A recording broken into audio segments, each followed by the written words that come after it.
How to overcome objections. In the world of sales and persuasion, objections are inevitable obstacles. But what if we told you they're not roadblocks, but rather opportunities? In this video, we will walk you through the exact steps you need to overcome any objection, whether you're a seasoned entrepreneur or just starting out. This step-by-step guide will provide you with the strategies and tactics you need to crush any objection and succeed in today's competitive market. What is an objection? An objection is not a rejection. It's an invitation to engage further. It's a chance to turn skepticism into trust, hesitance into confidence. But of course, objections don't usually come out sounding like a polite request for additional information. People aren't trying to make it quite that easy for you. They are usually sincerely objecting, but they don't realize they're just asking for more information. It's your job to know that, and to know what to do about it. There are two kinds of objections: major and minor objections. Please keep this in mind at all times. Minor. These objections are just defensive mechanisms. People use them to slow things down. They don't mean that they don't want to buy.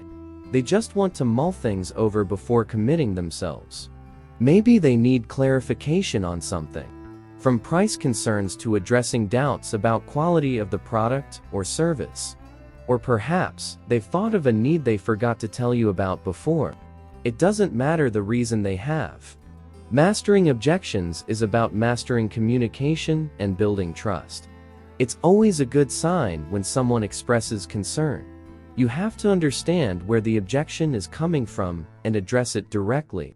But remember, you don't necessarily have to address all of them. Trust me, there are people who look at selling situations as opportunities to debate. They'll toss objections at you all day long if you'll allow it. If you sell frequently to couples, you'll have one of them start to go along with your demonstration, and then the other one suddenly starts objecting and fighting you. Sometimes the other spouse, the one who's going along, more surprised than you are. The fighting spouse may only want to catch his or her breath, or to make sure that you can answer their concerns. Then we have major objections. You'll often encounter conditions that prevent the purchase. In other words, your product has limitations that simply don't fill enough of the needs of the client.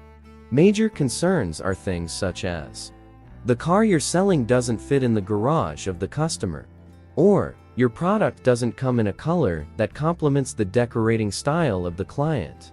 In other words, knowing the difference between the two types of objection will save you valuable time. With these tips, you'll be well on your way to becoming better at overcoming any objection you encounter. Thanks for watching. Don't forget to subscribe to our channel for more tips on how to crush objections and increase your income for good.